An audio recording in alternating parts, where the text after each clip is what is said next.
Boa noite, amigos. Agora oficialmente, né? Já gravando aqui a nossa reunião, em benefício daqueles que não puderam vir e daqueles que vão depois acompanhar a gravação, né? A gente sempre tem gravado aqui os estudos. Esse é a nossa classe bíblica virtual.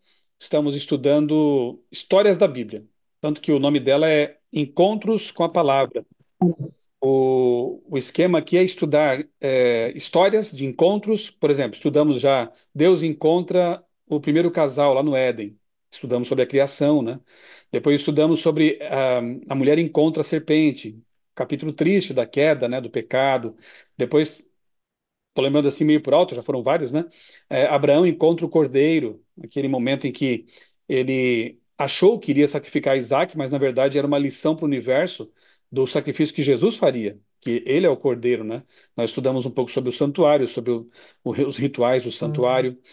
É, José encontra os irmãos, que história linda, né? De perdão, de fidelidade daquele jovem lá em Babilônia. E nós entendemos também que, de certa forma, nós somos como José, porque temos que perdoar muito nesse mundo e temos também que ser fiéis num Egito em que nós vivemos hoje. Entre aspas, Egito, né? Que é um mundo paganizado, longe de Deus, e se espera de nós cristãos que sejamos como José, fiéis como ele, né?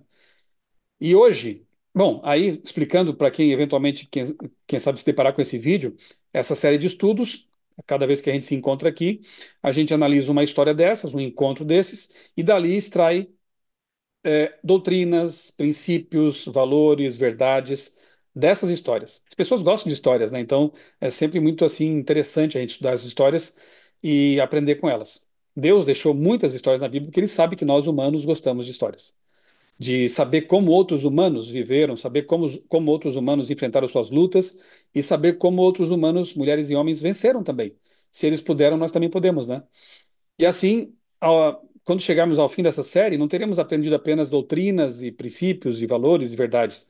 Teremos tido uma visão panorâmica da Bíblia, porque nós começamos com Gênesis e vamos até o Apocalipse, analisando as histórias ali, né? Vamos tentar fazer uma linha temporal aí, né? Vai ser bem interessante essa aventura. Tem sido, né? Tem sido uma bênção. Então eu vou, antes de nós iniciarmos aqui, abrirmos a Bíblia, como sempre temos feito, né? Eu quero pedir que a Cris, pode ser, Cris? Você pode fazer oração hoje para nós? Pedindo a bênção de Deus, que o Espírito Santo nos abra o entendimento e nos ajude a compreender aquilo que vamos estudar na palavra. E também colocar aqui, eu sei que com certeza as pessoas aqui na sala têm seus pedidos, seus motivos de oração, suas preocupações, anseios, sonhos, mas como o tempo aqui não é tão longo para a gente mencionar tudo, né? Coloca, por favor, Cris, na mão de Deus também todos esses pensamentos que estão aí na mente de cada um. Deixa eu ver aqui. Só abrir o áudio ali, Cris.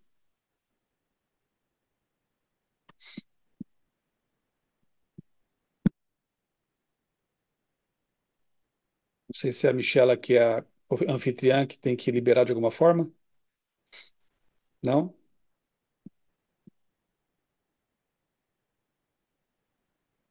Só ela que consegue, deixa eu ver. Eu aqui posso até pedir, mas ela que tem que apertar lá no microfonezinho, Cris. Tá no celular, Cris? Acho que deve ter algum botãozinho embaixo aí, né, que libera É o. só clicar na tela, clica na tela que daí aparece. Não, não tá achando. Bom, tudo bem. É, fica para outro, então, pode ser? Aí você descobre como é que faz ali, e aí no nosso próximo encontro você não, me deixa lembrar, não deixa eu esquecer de que é a Cris que vai orar, tá? Sem problema. Então eu vou pedir para o Schiller. Pode fazer oração para nós hoje, Schiller? Podemos sim. Então vamos orar pedindo a bênção para Deus para mais esse estudo. Querido Deus, soberano Pai, amado, graças te damos por nos reunir aqui para estudar a tua palavra. Termos mais um encontro contigo. Sabemos que o Senhor nos ama grandemente ao ponto de teu filho entregar para nos resgatar. E agora queremos aqui humilde pedir o teu espírito para mais um estudo, abençoando a cada um aqui representado e a sua família em extensão. Nos Amém. acompanhe e nos mantenha sempre unidos para o teu nome. No nome santo de Jesus, amém. Amém. Muito bom. Então a Michela vai fechar os áudios por enquanto, né? A gente vai ter o estudo, as leituras e, como sempre, no fim, a gente vai abrir para uma conversa, um bate-papo aí.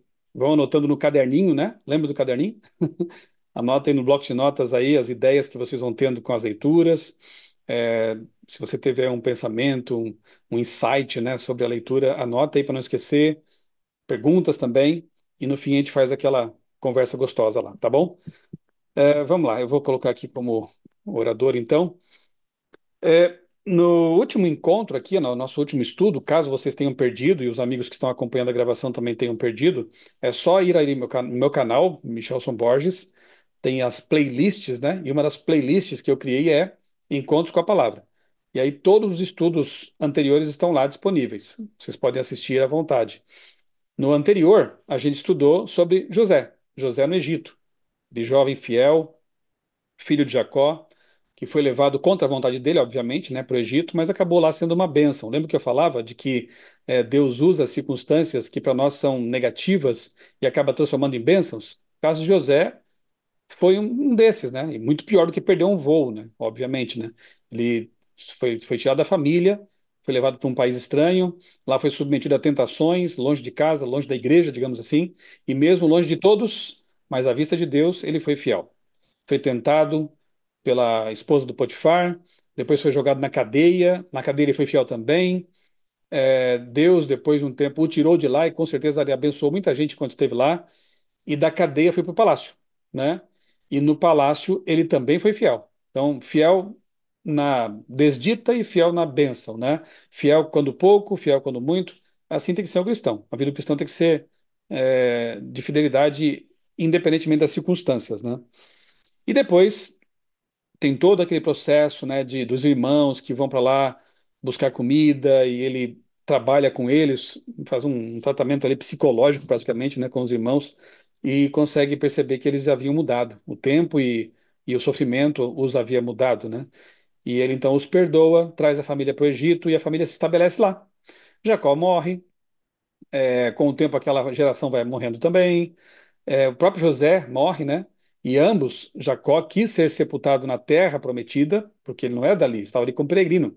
E José também pediu que quando ele morresse, seus ossos, né, seus restos mortais, fossem levados para Canaã, porque ele também tinha essa esperança, né, da terra da promessa. E aí o tempo passa, né? Alguns séculos se passam, na verdade. E aquele faraó que era amigo de José morreu também. E eis que subiu ao trono um faraó que não era tão amigo assim. E os líderes da nação do Egito começaram a ficar preocupados porque os hebreus eram muito férteis. Aquele punhado de gente que havia vindo com Jacó já era quase um povo, assim, um povo já razoável, né? Já tinha muita gente ali. E aí os egípcios ficaram com medo. Vai que esse povo aí se rebela contra nós ou se alia aos nossos inimigos, né? Estaremos perdidos.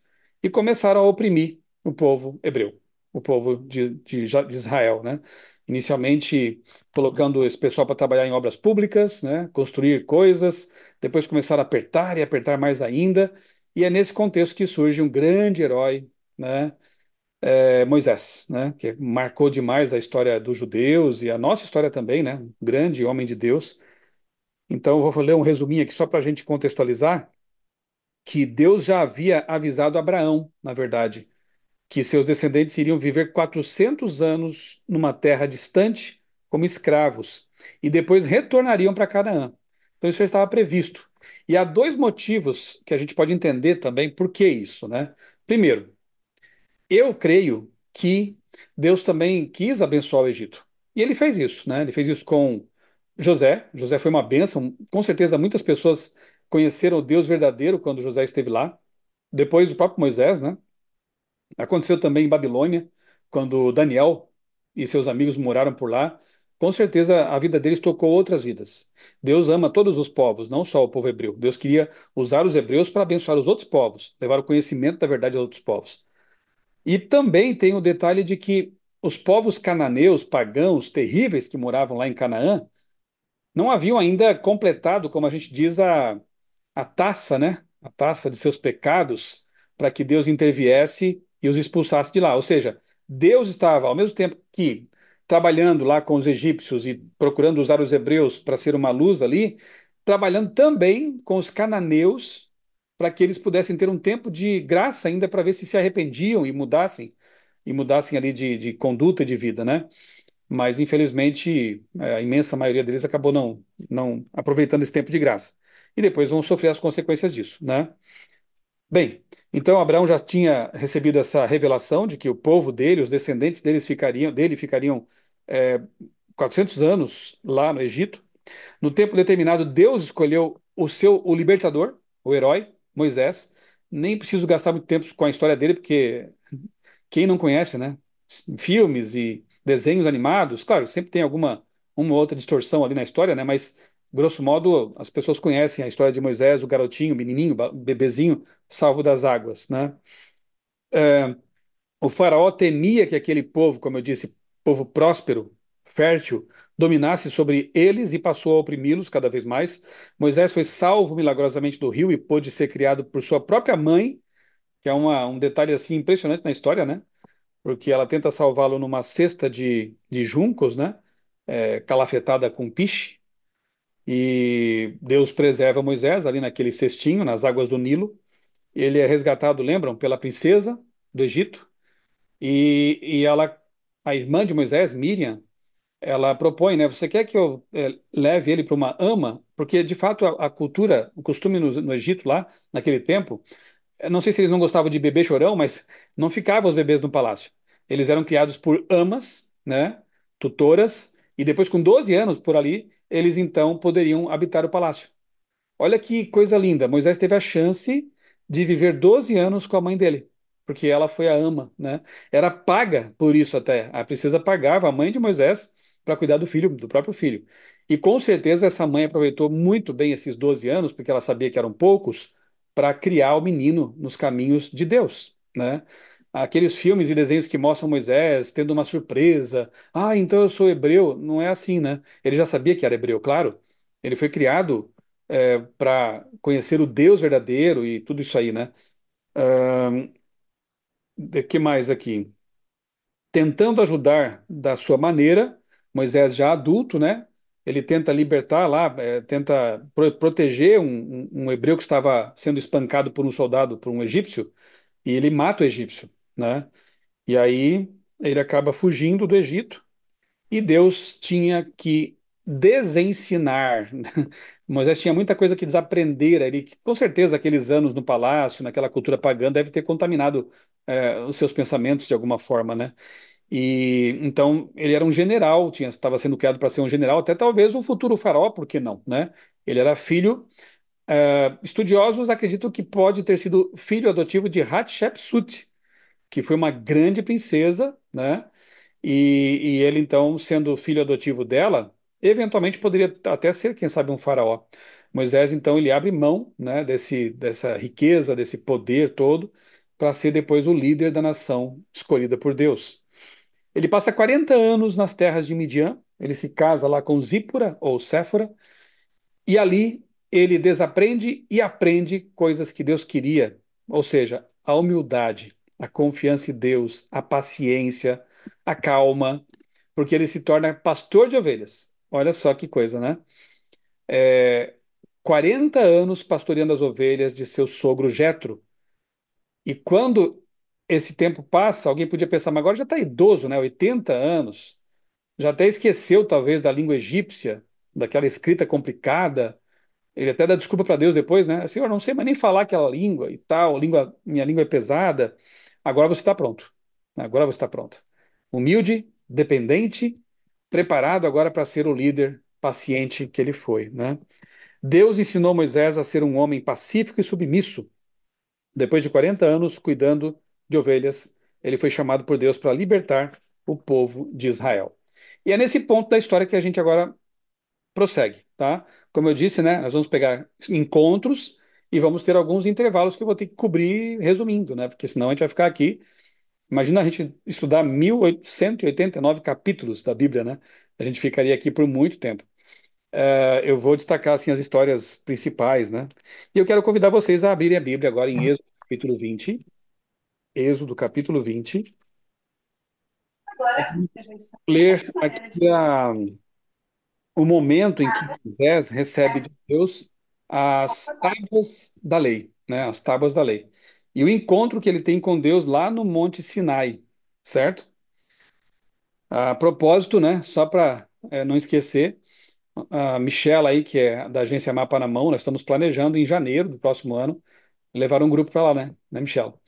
Aí depois, quem sabe, a gente pode estar no grupo lá depois divulgar isso aí, para conhecer Egito, Israel e Jordânia, passar por esses lugares aí tão especiais, né?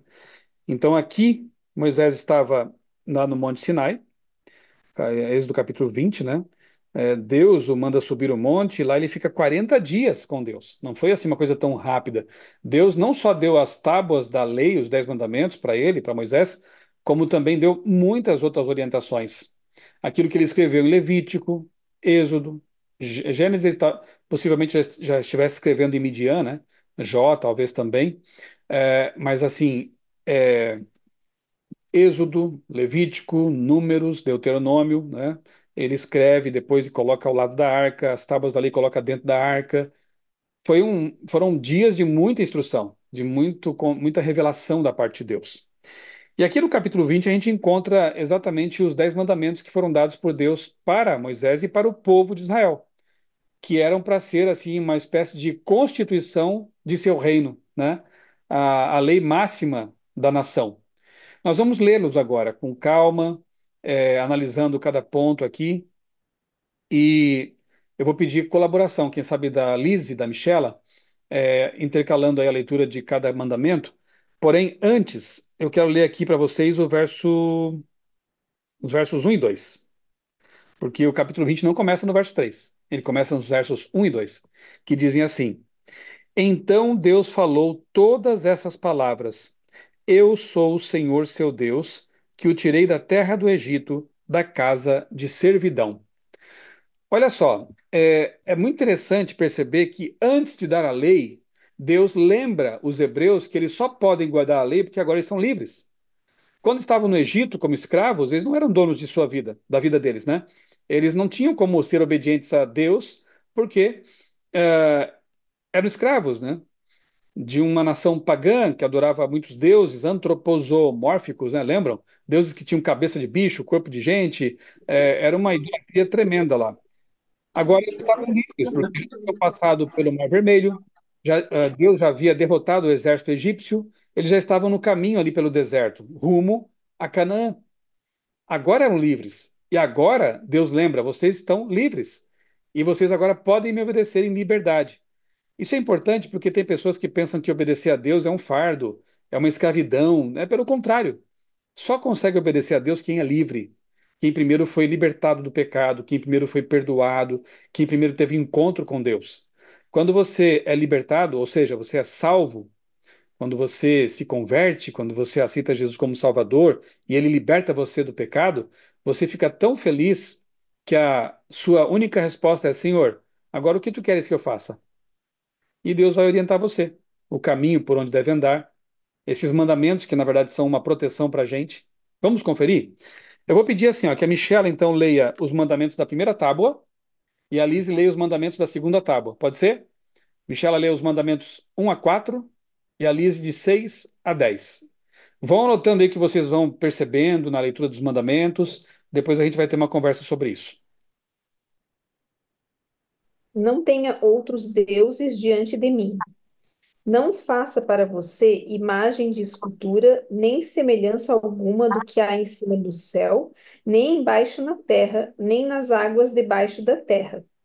Não adore essas coisas, nem preste culto a elas, porque eu, o Senhor, seu Deus, sou o Deus zeloso, que visito a iniquidade dos pais nos filhos até a terceira e quarta geração daqueles que me odeiam, mas faço misericórdia até 1000 gerações daqueles que me amam e guardam os meus mandamentos.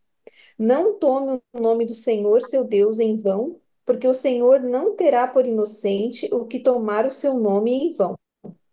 Lembre-se do dia de sábado para o santificar. 6 dias você trabalhará e fará toda a sua obra, mas o sétimo dia é o sábado dedicado ao Senhor, seu Deus. Não faça nenhum trabalho nesse dia, nem você, nem o seu filho, nem a sua filha, nem o seu servo, nem a sua serva, nem o seu animal, nem o estrangeiro das suas portas para dentro. Porque em 6 dias o Senhor fez os céus e a terra, o mar e tudo o que neles há, e ao sétimo dia descansou.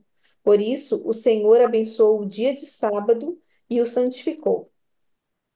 Uma coisa que eu quero que vocês percebam é que a lei de Deus, ela tem uma dimensão vertical e uma dimensão horizontal. A Michelle acabou de ler os mandamentos que têm essa dimensão vertical, ou seja, eles estão relacionados com a adoração a Deus, com o respeito a Deus, com a reverência a Deus, com a obediência a Deus. Então, depois a gente revisa, mas não sei se vocês perceberam, mas os 4 primeiros mandamentos têm relação direta com o Criador. É a nossa resposta para Deus. Não tomar seu nome em vão, não ter outros deuses em lugar de Deus, o Criador, reverenciar o dia que ele estabeleceu para ser o dia de louvor especial a ele, enfim, não tomar o nome dele em vão, como eu já mencionei, não fazer imagens para adoração. Esses mandamentos têm que ver com Deus. Agora, os que a Lise vai ler a partir do verso 12, eles são os mandamentos da dimensão vertical, horizontal da lei, ou seja, tem relação com a nossa, estão relacionados com a nossa relação com os outros seres humanos, né? Eles legislam em relação aos nossos relacionamentos humanos. Perceba isso. Então vamos lá. Honra teu pai e tua mãe, para que se prolongue os teus dias na terra, que o Senhor Deus te dá. Não matarás, não adulterarás, não furtarás e não dirás falso testemunho contra o teu próximo. Não cobiçarás a casa do teu próximo, não cobiçarás a mulher do teu próximo, nem o teu servo, nem a sua serva, nem o seu boi, nem o seu jumento, nem coisa alguma que pertença ao seu próximo. Vocês perceberam que esses 6 mandamentos aqui, dos 10, eles estão relacionados com relações humanas, né? Com nosso relacionamento com o próximo, né? Tem um detalhe aqui que até poderia deixar passar batido, mas eu gosto de destacar. É, a Bíblia, ela é traduzida, tem versões diferentes, né? A versão que a Michelle está usando provavelmente seja a mesma que eu também gosto de usar, que é a Nova Almeida Atualizada. A Lise não leu na Nova Almeida Atualizada. No caso da tradução dos mandamentos, eu prefiro a que a Lise leu. Por quê? Na Nova Almeida Atualizada, que é uma boa tradução também, está assim, ó, não tome o nome do Senhor teu Deus em vão, é, não mate, não cometa adultério, não furte. Mas quando a Lise leu, o verbo está no futuro, porque ela leu assim, ó, não matarás, não cometerás adultério, ou não adulterarás, não furtarás. Qual é a diferença? A diferença é que no original hebraico realmente tem essa coisa de ser algo para frente. Não é uma ordem direta, tipo, você não mate, hein? Você não vai matar se você foi libertado por mim. Percebeu? O verbo aí indica uma promessa, na verdade. É Deus dizendo assim, ó, se você andar comigo, libertado do Egito e uma vida de santidade, de mãos dadas comigo, você não vai matar, você não vai roubar, você não vai trair, você não vai cobiçar. Por quê? Porque você está comigo e eu te abençoo. Então, os mandamentos de Deus aqui, os 10 mandamentos, mais do que ordens, são promessas. E aí é porque eu prefiro, então, a tradução da Almeida Revista Atualizada, Revista Corrigida, né? Que mantiveram esse aspecto, né, da promessa com o verbo no futuro. Então, se você andar comigo hoje, você não vai matar, você não vai roubar. Perceberam como é bonito isso, né? Então vamos lá. Recapitulando aqui e lembrando brevemente de cada um deles, né? O primeiro mandamento, ele fala de é, Deus ser o primeiro de tudo, né? Não terás outros deuses diante de mim. Todos os demais derivam desse. Porque se a gente idolatrar uma pessoa, uma coisa, posses, ou seja o que for, a gente vai estar num caminho perigoso, né? Então, mas Deus é tão, parece que Deus é ciumento, né? Exclusivista. Como assim? Ele em primeiro lugar? Eu, anos atrás, eu descobri que, na verdade, a melhor coisa que ele pode fazer é realmente amar a Deus acima de todas as coisas. Jesus resumiu, na verdade, os mandamentos da seguinte forma: amarás o Senhor teu Deus de todo o seu coração, toda a sua alma, de todas as suas forças, né? Que lembra até aquele Shema de Israel, né? Ouve, ó Israel, o Senhor vosso Deus é o único Deus. Enfim, Jesus resume os mandamentos da primeira tábua dizendo: ame a Deus acima de tudo. E o da segunda tábua, Jesus resume dizendo: ame o teu próximo como a ti mesmo. Agora, uma coisa que alguns não entendem é que um resumo não invalida a obra original. Aqueles aqui que já fizeram vestibular devem se lembrar que quando a gente ia prestar a prova lá de literatura, a gente aproveitava assim alguns resumos, né, que tinha a gente devia ler os livros, era melhor, né? E assim, quando estava bem perto do vestibular, a gente lia os resumos para lembrar, para refrescar a memória. Mas o resumo do livro não invalida o livro. Ah, agora eu tenho um resumo, eu posso queimar o livro. Não existe isso. O resumo da lei é a essência dela, mas ele não cancela a lei, não invalida a lei. Então, o resumo da lei é: ame a Deus acima de tudo e o próximo como a ti mesmo. Ora, mas como assim? Eu vou amar a Deus acima da minha esposa? Eu vou amar a Deus acima dos meus filhos? Não me parece justo isso, né? É porque as pessoas não entendem a importância de você amar a Deus acima de tudo. Sabe por quê? 1 João 4,8 diz assim, ó: aquele que não ama não conhece a Deus, pois Deus é amor. Deus não tem amor. Deus não manifesta amor. Ele é amor. A essência de Deus e o seu maior atributo, com certeza, além da onipotência, onisciência, onipresença, é o amor. Então, quanto mais pertinho de Deus eu estiver, mais esse amor vai banhar a minha vida, percebeu? Quanto mais íntimo de Deus eu for, mais o amor dele vai se refletir na minha pessoa. Portanto, quanto mais eu amo a Deus, mais eu amo a minha esposa. Quanto mais eu amo a Deus, mais eu amo meus filhos. Quanto mais eu amo a Deus, mais eu amo meu próximo. Deu para perceber? Quando a gente hierarquiza, coloca as coisas no devido lugar, Deus acima de tudo, e abaixo disso, né, as demais coisas, todas as demais coisas serão amadas muito mais do que eu amaria se eu não colocasse Deus acima de tudo. É isso. E Deus sabe disso, obviamente, porque Ele é o Criador, Ele é amor, né? Então, por isso que o primeiro mandamento é: não tenha outros deuses, tenha somente a mim como primeiro, maior e tudo na sua vida. Porque se você me colocar acima de tudo, como o primeiro de tudo, o maior de todos, tudo mais na sua vida vai ser colocado no devido lugar. E você vai amar muito mais. É por isso que a lei de Deus começa com esse mandamento. Aí o segundo diz: não faça para você imagem de escultura. Ah, então é pecado ter uma estatuazinha de um cachorrinho em casa? Eu tenho aqui na minha biblioteca, ó, uma estatuazinha uma bonequinho do Noguinho, do Kiko, do nosso amiguinho, tá aqui, ó. Kiko astronauta, por isso que eu gosto desse bonequinho, né? Porque quando eu era criança eu queria ser astronauta.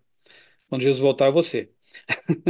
Então, será que é pecado eu ter essa imagem aqui em casa, esse bonequinho aqui? É isso que o mandamento proíbe? Será que é pecado ter uma ilustração, uma pintura na Bíblia? Veja, o mandamento não termina aqui. Ele diz: não faça para você imagem de escultura e tal, e tal, e tal. Depois diz: não adore essas coisas, ou não te prostrarás diante delas. O que o mandamento aqui proíbe é adorar imagens. É se prostrar para objetos ou coisa, ou até para pessoas, né? A idolatria não se restringe só a uma estátua, por exemplo, né? Se você coloca uma pessoa no lugar de Deus, isso é um ídolo. Se você coloca dinheiro acima de tudo, isso é um ídolo.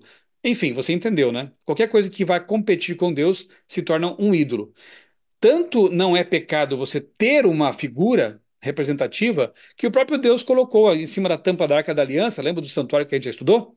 Em cima da tampa da Arca da Aliança tinha dois anjos de ouro esculpidos. Tá certo que lá só entrava o sumo sacerdote, que tinha orientação suficiente para saber que não devia adorar aquelas coisas. Mas, enfim, Deus, ele é um artista. Na cortina do santuário havia anjos bordados.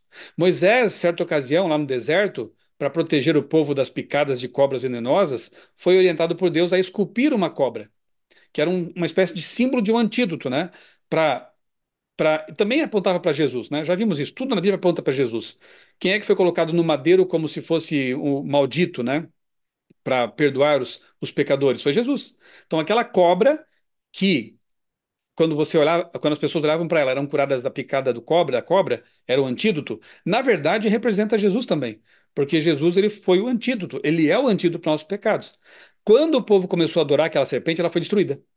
Então não era para adorar. Era para ser apenas um símbolo. Então, o que o mandamento não permite é a adoração de qualquer outra coisa que não seja o nosso Deus, ok? Inclusive imagens, né? O outro mandamento diz, o terceiro, não tome o nome do Senhor teu Deus, ou na tradução que a gente prefere, né? Não tomarás o nome do Senhor teu Deus em vão, porque o Senhor não terá por inocente o que tomar o seu nome em vão. Será que esse mandamento só proíbe chamar, colocar o nome de Deus em piadas, falar toda hora, meu Deus, sem nenhum contexto assim? Ou tem algo mais aqui? Tem.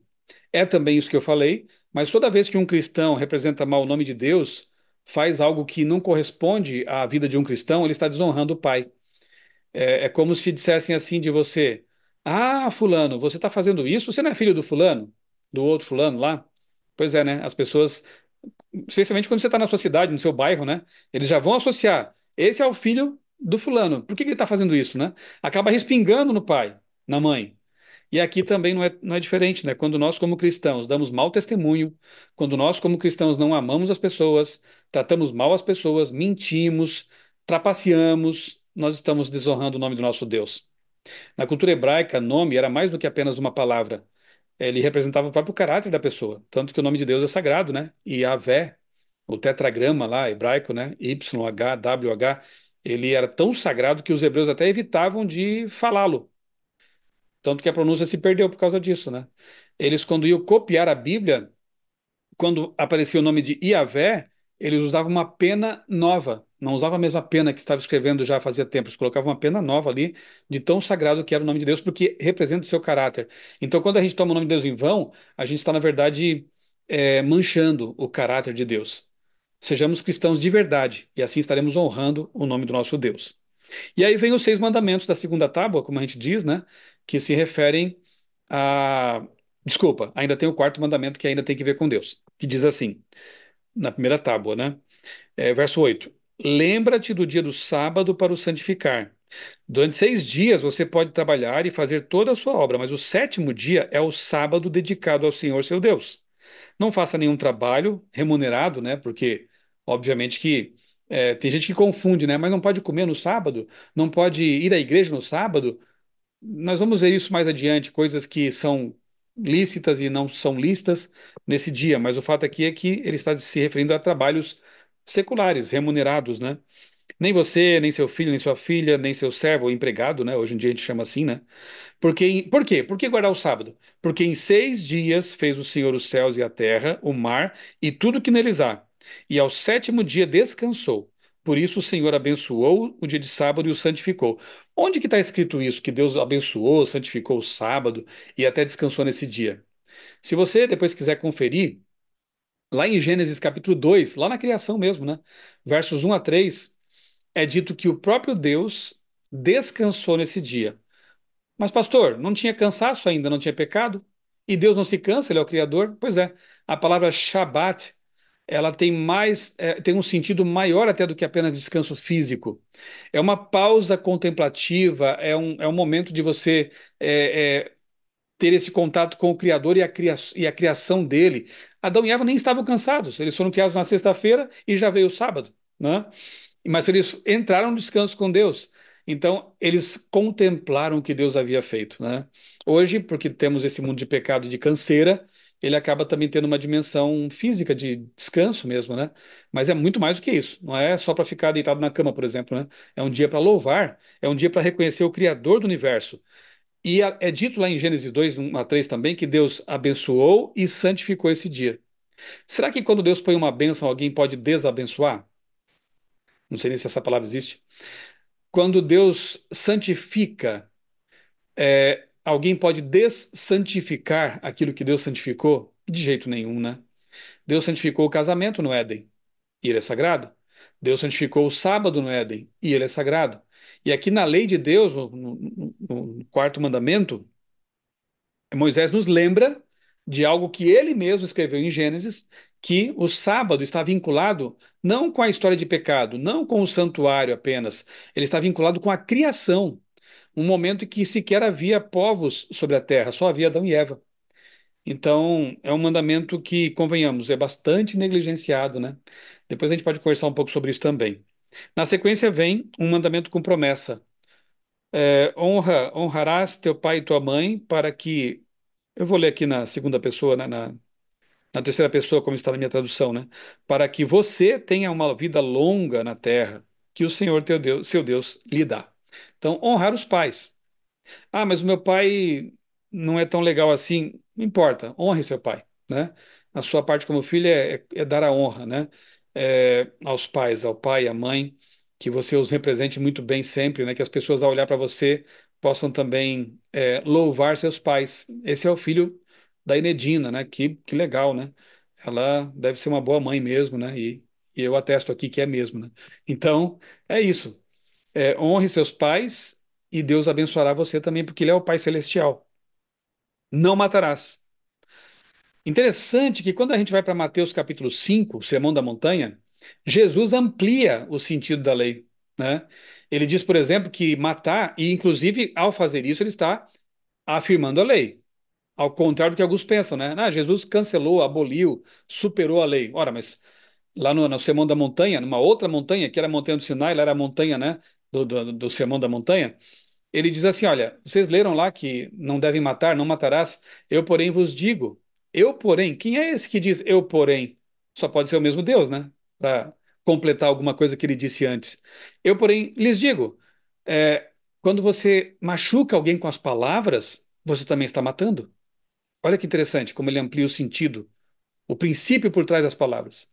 Aí, quando chega no mandamento que diz não cometa adultério ou não adulterarás, Jesus diz assim: ó. Vocês leram o que está escrito na lei? Não cometerás adultério? Eu, porém, lhes digo. Tem que ser Deus, hein? Eu, porém, lhes digo. Toda vez que alguém olhar para outra pessoa com intenções impuras, cobiçando essa pessoa sexualmente, ela está adulterando nos seus pensamentos. Olha como Jesus adiciona profundidade maior ainda à lei de Deus. Se já parecia ser complicado guardá-la antes, com Jesus tornou até mais difícil. Mas graças a Deus, Jesus promete habilitar, ajudar as pessoas que querem ser fiéis a guardar seus mandamentos. Porque, humanamente falando, gente, convenhamos, não é possível. Porque a nossa natureza pecaminosa vai na direção oposta disso. Mas quando a gente ama a Deus acima de tudo, primeiro mandamento, quando a gente faz de Deus o nosso Senhor, o nosso amigo constante, ele nos habilita a obedecer. Tem um texto de Paulo que diz assim: que é Deus quem opera em nós o querer e o realizar. É Deus que opera isso em nós. Nós vamos ter a vontade santificada por Deus e vamos amar a sua lei, como Davi mesmo dizia, né? Ó, como amo a tua lei. E ele disse que meditava nela dia e noite. Isso é possível por um milagre mesmo, né? Não furtarás, não darás falso testemunho, não mentir, né? Especialmente contra as pessoas, o próximo.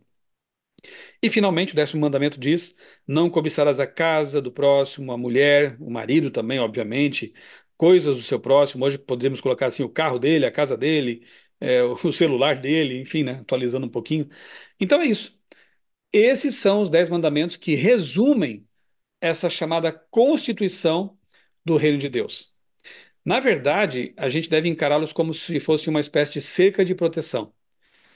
E ser gratos a Deus por isso. Deus colocou uma espécie de proteção em volta do ser humano para que ele, estando ali dentro dessa cerquinha, ele pudesse ser livre, feliz, saudável, protegido, né?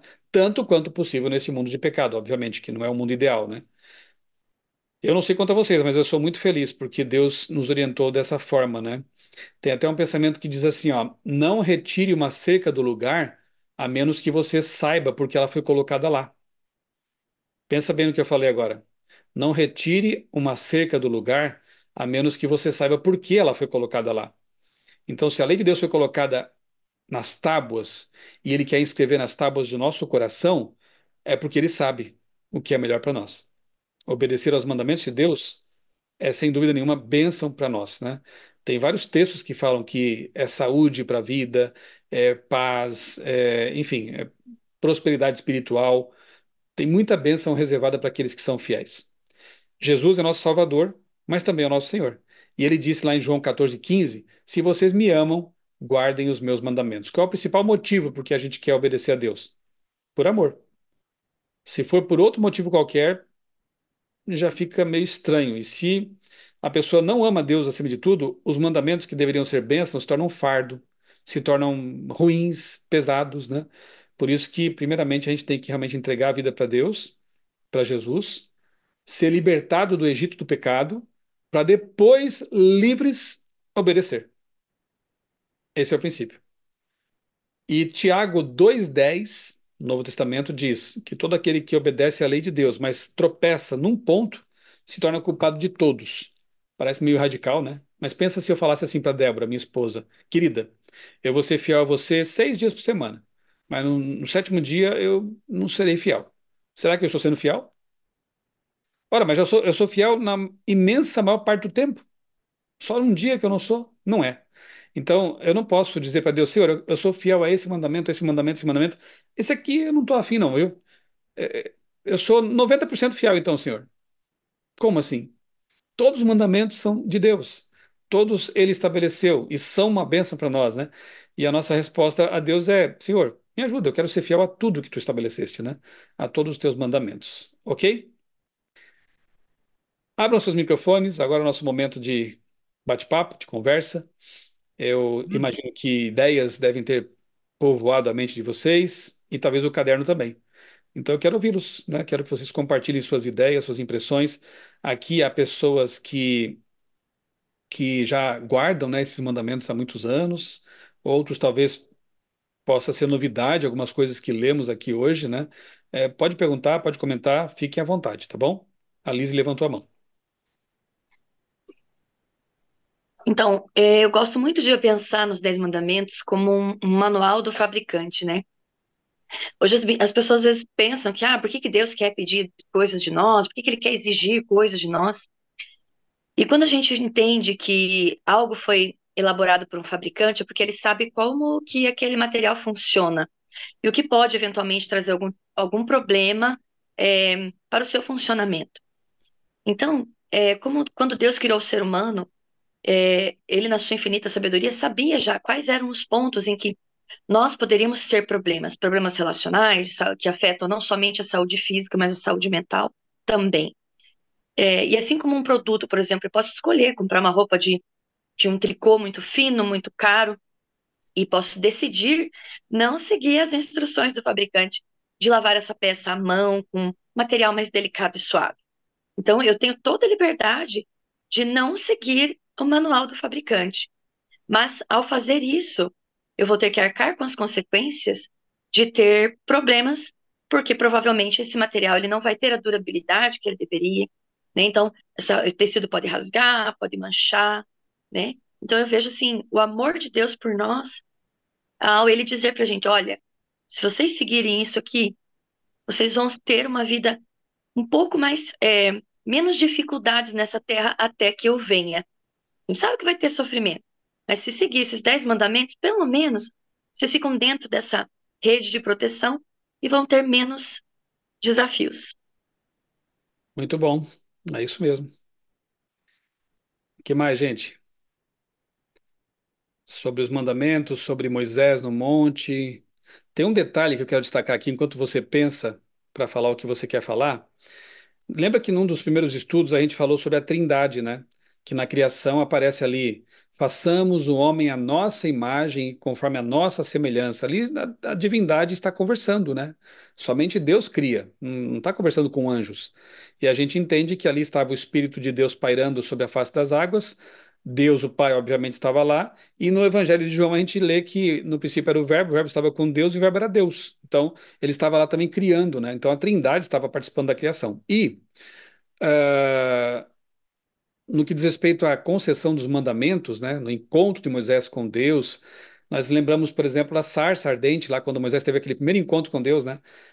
Deus se identifica como eu sou. Lá no Novo Testamento tem várias vezes que Jesus fala assim: eu sou a porta, eu sou o pão da vida, eu sou o bom pastor.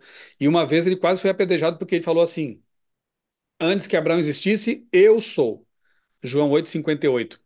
O eu sou no grego ali, ego eimi, é a exata tradução da expressão hebraica lá de Êxodo 3:14, quando Moisés encontra Jeová, né, Yahvé, do hebraico anihu. Então, é uma ponte direta, ou seja, os judeus que ouviram Jesus falar isso, os líderes judaicos, quiseram apedrejá-lo por blasfêmia porque eles entenderam, opa, esse Jesus aí, além de dizer que é mais velho que Abraão, e tem 30 anos só, está dizendo que ele é o eu sou, ele tem que morrer. Blasfêmia, né? Mas não era blasfêmia porque, de fato, nós sabemos que Jesus é Deus. Então, quem é que estava dando a lei para Moisés lá no Monte Sinai? Todas as teofanias, quer dizer, os encontros, né, da divindade com o ser humano na Terra, elas foram feitas por Jesus, né? Jesus aparece para Jacó, luta com ele lá no Vale de Jaboque. Depois Jacó entende que lutou com Deus. A escada com a qual Jacó sonhou era um símbolo de Jesus, que liga o céu com a terra. O capitão do exército que aparece para Josué fala assim para Josué: tira as sandálias. Opa, quem que disse isso para Moisés? Foi Deus, o Criador? Aí aquele capitão do exército, que aparentemente parecia um guerreiro, um anjo, alguma coisa assim, ele manda Josué também tirar as sandálias. Interessante, não? O anjo que aparece para Manoá, pai de Sansão, depois eles dizem assim: nós vimos Deus, ele falou, né? Nós vimos Deus e vamos morrer. Aquele lá era Jesus também, né? Que aparece ali. Enfim, aqueles três forasteiros que apareceram para Abraão, dois foram para Sodoma e um ficou conversando com Abraão. Aí depois é dito assim que esse que ficou conversando com Abraão, o Senhor fez chover fogo da parte do Senhor no céu. Tinha o Senhor na terra e o Senhor no céu. Olha que interessante, né? Só pode ser Jesus. Então, quem dá a lei para Moisés é Jesus. É esse verbo que se comunica, é esse verbo que aparece nessas teofanias. Então, olha que coisa linda. Esse mesmo Deus, lá no monte do sermão, ele amplia a lei que ele mesmo deu. Por isso que é um absurdo tremendo alguns dizerem que Jesus ele cancelou, ele aboliu a lei. Como que Deus pode mudar desse jeito? Como que a Bíblia diz que Jesus é o mesmo ontem, hoje e eternamente? Como que ele poderia ter dado um mandamento para o Antigo Testamento e dar outro para os do Novo Testamento? Isso seria uma admissão de que aquilo que ele deu no passado era incompleto, era ruim, não era bom e era impossível guardar? E agora ele dá uma coisa diferente para os do Novo Testamento? Não faz sentido, né? É o mesmo Deus, é o mesmo mandamento e é válido, né? Ele continua existindo. Paulo diz isso lá em Romanos, né? Que a lei de Deus é santa, o mandamento é santo, justo e bom. Paulo diz isso sobre a lei, que é santa, justa e boa. Então, é uma pena que alguns se insurgem contra os mandamentos, que são uma bênção, como disse a Lise, né? Sim, Lise. E pensando também nessa questão de como Deus é bom, justo, etc., e falando ainda sobre os mandamentos, é, desses 10 mandamentos, somente o quarto mandamento tem um detalhe importante, né? Onde ele indica que nós somos criaturas de Deus. Ele tem um poder especial além dos outros, além de ser uma cerca, de ser uma proteção. O quarto mandamento, ele serve para dizer quem é o Deus a quem eu adoro. Ele tem um poder de selo, de autoridade, de marca, de posse. Então, uma vez que eu sigo esse mandamento, que eu estou guardando esse dia, que eu paro as minhas atividades, eu louvo a Deus nesse dia, eu estou dizendo, eu pertenço ao Deus do céu, ao Senhor dos exércitos, né? Então, eu Sim. acho que é bem importante lembrar disso, que isso vai ter outros, depois futuramente acredito que vai ser abordado isso lá na frente, né? Então, tem que ficar bem claro, de todos esses outros mandamentos, o quarto, ele veio para dizer que nós pertencemos a Deus e somos criaturas dele. Foi criado lá no Éden, né? Então, Deus criou esse dia para dizer que nós pertencemos a ele como criaturas. É um mandamento criacionista, né?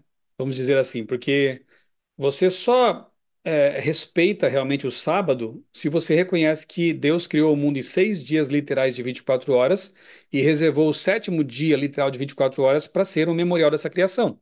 Se você não crê no Deus Criador e não crê que Gênesis 1 é um relato factual, histórico, você não faz sentido realmente reservar um dia para adoração, né? Ele perde ele é esvaziado de seu significado. Mas quando você crê que Gênesis 1 é um relato real, histórico, e você é um criacionista, aí o sábado faz todo sentido, né, Michela? Ali sobre Jesus, ele fala também que ele não veio para modificar, ele veio para cumprir também, né? Ele Uhum. mesmo diz, né? Não veio aqui para alterar, mas que ele veio para cumprir. Também uma pergunta que eu queria fazer, né? Que muita gente às vezes tem essa dúvida da questão do nome de Deus ali em vão, né? Quando a gente se assusta, quando a gente se espanta, que a gente fala, né? Nesse caso, eu estaria tomando o nome de Deus em vão? Não sei. Essa é uma Não, você pergunta. tá, tá quase pedindo socorro, né? É, Se esse falar não foi com desrespeito, não tem problema, né? Eu acho assim, quando é feito piada, quando fazem memes com Deus, aí eu fico triste com isso, né? Porque tratam Deus como um uhum, qualquer, assim, né? Como alguém que pode ser alvo de piadas. Mas quando é uma interjeição, tipo, ai meu Deus, me ajuda, né? É algo que você fala meio automático, mas quase que é uma oração, né? Você está pedindo socorro, você está invocando o nome de Deus, não como desrespeito, mas como foi num susto, foi num pedido, foi um desespero, né? Eu não vejo. Aliás, eu vejo algo como até como algo positivo, né? Que na hora do automático, assim, você está com medo, você lembra de Deus, né? É seu primeiro socorro que você quer clamar naquele momento é Deus, né? Eu não vejo como um cristão verdadeiro possa tomar o nome de Deus com desrespeito, né? Porque a gente ama tanto, né? Eu não faço isso com o nome da minha mãe, né? Jamais desonraria o nome da minha mãe, que é um ser humano, eu faria isso com Deus, né? e sobre a proteção que a Lizzie comentou, como eu sou professora dos adolescentes, eu também, às vezes, é uma maneira bem simples, né, de passar para eles, mas essa questão também da proteção, porque, por exemplo, se Deus diz que a gente não deve adulterar, o pecado, ele muitas vezes ele chama atenção, é gostoso, mas depois as consequências que vêm são terríveis, né? Como, por exemplo, do adultério podem vir muitas coisas, né? Ou até mesmo do não matarás, né? Tem consequências tanto aqui, né, humanas, né, de leis e criminais, enfim, quanto a consciência da gente, né, que com certeza aquilo ali fica para o resto da vida. Então é uma proteção mesmo, porque se a gente seguir, a gente não vai ter esses problemas tanto de consciência como com as legislações no país, enfim. E essa proteção de consequências terríveis que podem vir e que a gente tenha que carregar para sempre. Então, sempre os 10 mandamentos são uma carta de amor, né, para gente se proteger. A questão do sábado também, né? Eu nem sempre guardei o sábado, mas depois que eu passei a guardar, como isso faz bem para a gente, né? Como é gostoso, como a Alice comentou, que é uma questão de adoração a Deus, né? O Deus Criador. E é tão gostoso, né? Aquele momento assim, a gente descansa, a gente libera toda aquela semana pesada, né? E naquele dia ali a gente pode então relaxar. Graças a Deus por esse dia, porque hoje em dia tá tão difícil, né? De Uhum. passar aí os 7 dias da semana, então a gente tem esse dia para relaxar. Então é uma carta de amor muito linda que só quem consegue, né? E quem segue aprende a sentir como é um benefício para a gente, né? Amém. Depois da Lise comentar, eu quero ver os nossos meninos também, né? Tem o Pedro ali também, um grande amigo meu que mora aqui mais ou menos perto da Tatuí, né? Pedro tem estudado a Bíblia também por conta própria, assim, tem descoberto coisas muito preciosas, né? Tem o Schiller também, depois eu quero ver os rapazes aí e outros também. Lise. Ah, eu sou professora, é difícil aguentar, né? Michela falou um assunto, já me deu um link aqui, porque nós estamos vivendo num momento onde fala-se muito da importância de ter uma pausa. E puxando isso não somente para a pausa para o nosso dia a dia, mas também envolvendo o clima, né? E eu não poderia deixar de comentar isso porque está muito em alta.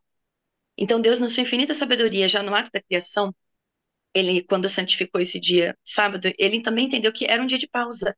Era um dia de pausa para a gente ter uma pausa mental dos nossos labores, para a gente passar um dia de dedicação, mas porque saberia que futuramente o ser humano ia trabalhar tanto que ele precisaria realmente desse momento para se reconectar. Como se eu pegasse meu celular, preciso recarregar a bateria. E não somente isso, mas na pandemia mesmo foi visto que quando as pessoas ficaram um pouco mais em casa, um dia de pausa faz a diferença, né? Então que a gente possa lembrar que Deus já instituiu um dia de pausa. A gente só precisa obedecer. Mais adiante, a gente vai voltar a alguns pontos que hoje estão só sendo assim pincelados, né? Mas eu quero mencionar lá adiante o ciclo circaseptano. Quem sabe os mais curiosos vão até pesquisar antes, né? Ciclo circaseptano. O ser humano foi criado para funcionar, a vida foi criada para funcionar em ciclos de 7 dias. É algo impressionante, mas eu não vou falar disso agora, só citando, né? Eu gostava de uma definição que o meu ex-chefe, já falecido, grande amigo, né, pastor Rubens Lessa, ele falava sobre o sábado. Ele dizia assim, ó: durante a semana nós andamos de mãos dadas com Jesus. No sábado nós nos assentamos aos seus pés, né? Então você não, é claro que você tem que ter comunhão com Deus todos os dias. né? Levantar um pouco mais cedo para ler a Bíblia, orar, pelo menos antes de levantar e depois antes de dormir também. Tá em comunhão com Deus, em contato com Deus o tempo todo, né? Mas o dia a dia é bastante difícil assim você parar com tempo de qualidade para estudar a Bíblia com mais calma, né? Para quem sabe ir à igreja, ter ali um momento de comunhão especial. Então Deus reservou um dia. Não, esse dia é nosso, né? Para a gente ter uma relação especial, né? Então é o dia de você sentar aos pés, né? Pense assim, tinha um rabino, esqueci o nome dele agora, um rabino que definia assim que o sábado é um templo no tempo, porque ele chega até nós toda semana, né? Então é um templo não físico, mas temporal. Ele é democrático, todo mundo pode ser abraçado por ele. Mas eu não quero falar mais muito sobre esse mandamento, né? Vocês é que se empolgaram aí, daí eu também empolguei também.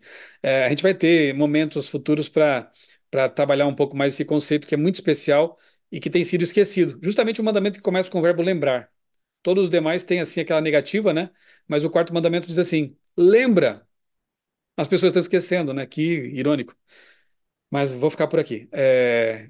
Quem quer comentar alguma coisa aí? Pedro, Schiller. Pedro quer falar? Vamos lá, Pedro.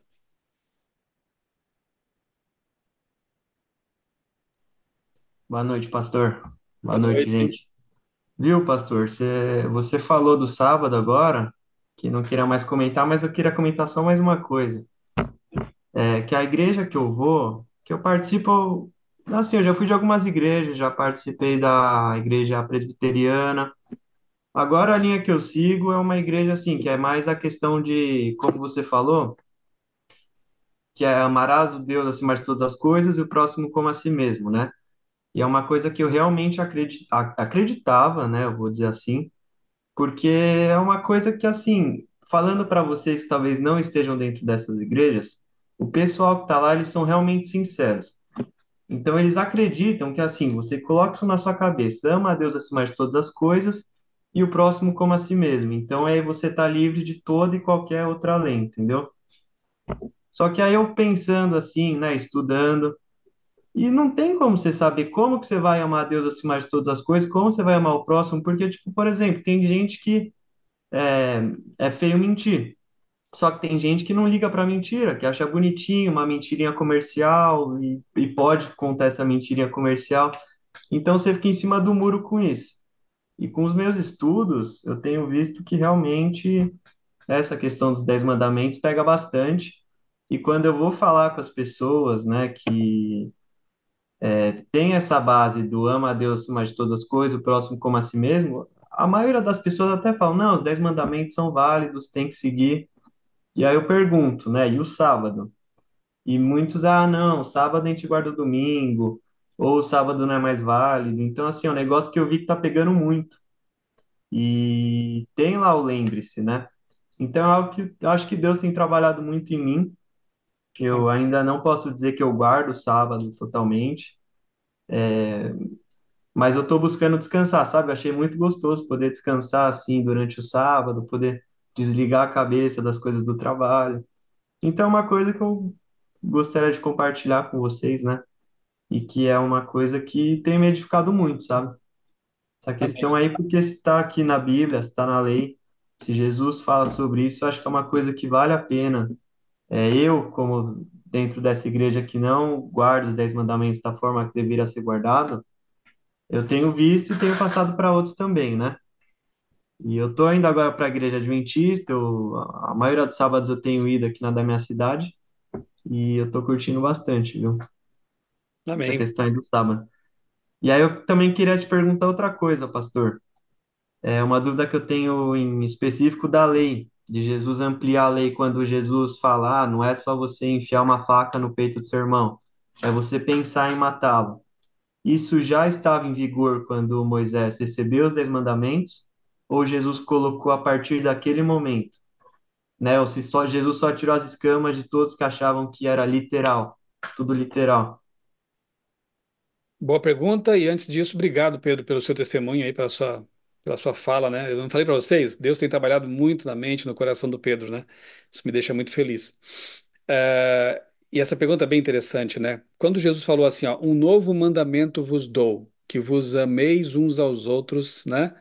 Será que era um mandamento novo mesmo? Quando você lê Levítico, se eu não me engano, é 19, 18 ou 18, 19, depois eu vou conferir. Você encontra exatamente essas palavras escritas por Moisés, que vos ameis uns aos outros. Então, na verdade, se a gente analisar assim com atenção, basicamente quase todos os ensinos de Cristo estavam já esboçados lá no Pentateuco, depois nos profetas, nos escritos como Salmos e Provérbios, né? Eclesiastes. A gente encontra isso lá. Era novo no sentido de que eles não tinham ainda compreendido. Então, assim, explodiu na mente deles, né? Essa nova compreensão. Veja, essa questão do amar. O próprio Shema, que a gente chama, que é conhecido assim, né? O Shema, que é aquela declaração de fé dos israelitas, diz assim: Ouve, ó Israel, o Senhor vosso Deus é o único Deus, né? E depois fala de amar a Deus ali com todas as suas forças. Veja, estava lá, né? Então, o amor ao próximo, o amor a Deus com todas as forças, estava tudo no Antigo Testamento. Mas quando Jesus vem, ele interpreta a lei, porque ele é o grande intérprete, né? E ele faz brilhar coisas que estavam ali sem ser compreendidas. Eu acho que um episódio bem legal para a gente pensar nisso é quando ele caminhou lá com os discípulos para Emaús, né? Jesus tinha morrido, ressuscitado, eles não tinham entendido e não criam nisso. Aí Jesus aparece, eles não reconhecem, e no caminho Jesus vai ensinando o que eles já sabiam. Porque ele começa por Moisés e por todos os profetas, explicando-lhes o que a seu respeito constava em todas as escrituras. E eles eram conhecedores das escrituras, mas não tinham compreendido o sentido delas. Aí, quando chegam em casa, Jesus desaparece e um fala para o outro: Não ardia em nós o coração quando pelo caminho ele nos explicava as escrituras? Veja só, né? Jesus ele trouxe o entendimento do que as escrituras já falavam, né? E aí o coração deles realmente fica ardendo de alegria, de entusiasmo, né? Então, é importante perceber isso, né? Que, na verdade, se a gente for pensar bem, não houve tantas novidades assim nas palavras de Cristo, né? Porque a palavra de Deus, ele sempre se baseou na palavra de Deus. Ele muitas vezes disse: vocês erram não conhecendo as Escrituras. Ou então, nunca lestes as Escrituras. Que Escrituras eram essas? O Antigo Testamento, né? O novo, ele traz uma luz maior sobre o assunto, ele explica, ele nos faz amar ainda mais o antigo, quando a gente compreende que eles estão conectados e não estão divorciados, né? O Antigo Testamento e o Novo Testamento. Basicamente, é isso. Schiller tinha levantado a mão também, né? Sim, sim. Deixa eu só ver uma coisa E, aqui. Peraí, a Lizzie colocou no chat. Porque muitos esnobavam outros ao dizer que guardavam os mandamentos, mas em seus pensamentos já estavam repletos de pecado. Verdade. E tem mais uma coisa, né, Pedro, se você lê o Antigo Testamento, você vai perceber que lá, acho que Ezequiel, já tinha texto que falava assim, ó, quero escrever no seu coração a lei. Na verdade, a intenção de Deus sempre foi escrever no coração humano a lei que estava nas tábuas, né? Porque ele quer que a gente obedeça naturalmente na nossa vida, sem precisar assim necessariamente de ficar olhando para um código escrito. Lá Deus coloca em tábuas aquilo que já era conhecido também. O lembra-te do sábado não é só para a gente lembrar no futuro, mas também pressupõe o seguinte: se eles têm que lembrar, é porque já conheciam. E conheciam, porque se você lê Êxodo 16, 4 capítulos antes de Êxodo 20, eles já guardavam o sábado, porque o maná caía 6 dias e se você colhesse em dobro para o dia seguinte, estragava, mas na sexta caía em dobro e podia colher em dobro, porque no sábado não cairia. Então ele já tinha uma lição prática da guarda do sábado antes das tábuas da lei, percebe? Quando José no Egito, vamos lembrar dele? Ele fala assim para a mulher de Potifar: Como eu poderia pecar contra o meu Deus? Adulterando, né? Ou tendo relações com ela. Ele não queria ser infiel ao seu senhor, Potifar, e também não queria pecar contra Deus. Como que José sabia que adultério, fornicação, é pecado? Se a lei só viria a ser dada séculos depois, lá no Monte Sinai. É porque ela não foi dada lá no Sinai. Ela foi escrita no Sinai com o dedo de Deus, mas a lei já era conhecida pelos patriarcas, por Adão e Eva, porque guardaram também o sábado. Ela passava de tradição oral, né? De pai para filho. Aí, certamente, Deus percebeu, né, que a humanidade estava decaindo em cognição, em memória, e havia o risco de se perder, né, os mandamentos pelas gerações. Ele então registra isso da maneira mais perene que havia na época: pedra. Se fosse hoje, talvez pudesse usar aço inoxidável, mas ele usou pedra, símbolo de permanência, de eternidade, né? Então não esqueçamos disso, tá? Ele registra o que já era conhecido. Mas há muitos textos que deixam claro que Deus queria desde sempre inscrever a lei no coração dos seus filhos, para que a obediência fosse algo por amor e natural. Schiller. Essa parte, aproveitando o gancho, essa parte de ampliar o entendimento da lei, perceba que quando Jesus ele vem e expressa, ele ensina, ele dá o ensinamento dele, ele não fala assim, ó, ame uns aos outros como a ti mesmo. Se você for ver João 15 e João 13, tá lá, ele dá aquela a mais, assim, ele fala, ame uns aos outros como eu vos amei, que é muito mais desafiador É, e muito mais perfeito e reto como deveria ser, né? Então, se você olhou, é a questão de viver pela graça, né?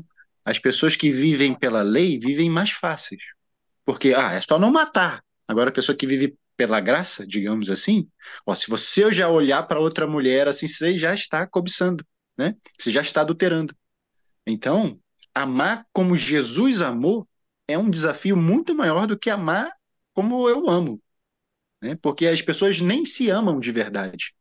Porque se elas se amassem, amassem a Deus sobre todas as coisas, elas não botariam qualquer coisa para dentro do templo dela, ela cuidaria como fosse perfeitinho. Ó, o horário de dormir é esse, o que você deve comer é assim, você não pode se exagerar em tais coisas, porque você está cuidando do templo do Espírito Santo, né? uhum, Então, quando você tem uma mente mais clara, assim, quando você deixa o mundo de pecado e fala, nossa, eu estou numa pocilga aqui, eu não posso amar os outros como eu me amo, porque eu nem sei o que é amar.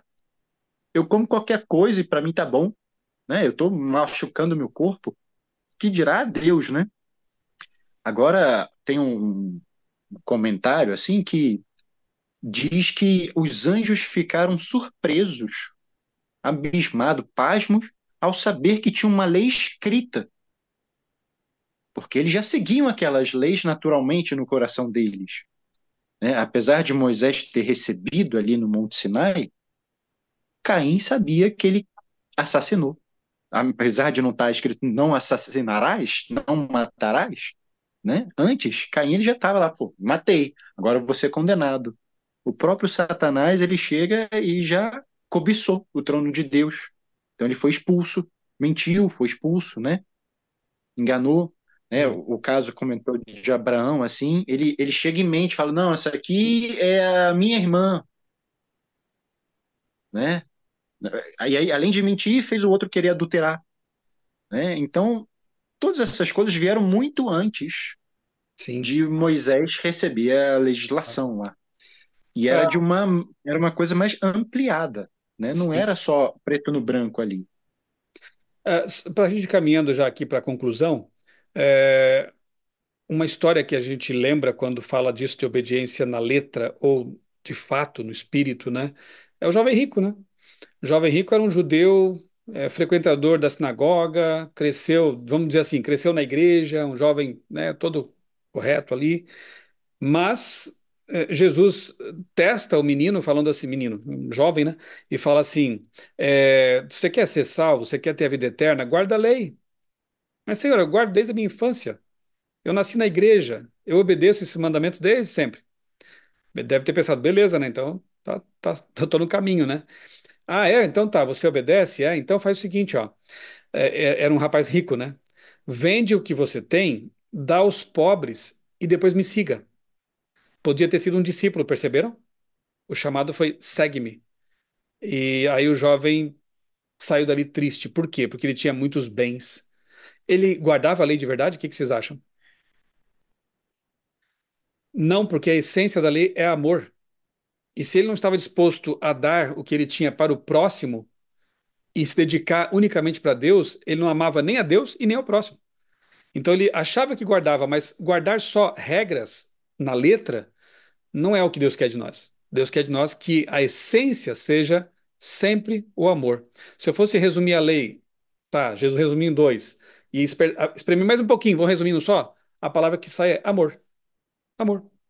Então, se você não faz por amor, não está obedecendo. Aquele jovem rico aparentemente guardava os mandamentos. Ele respondeu que sim.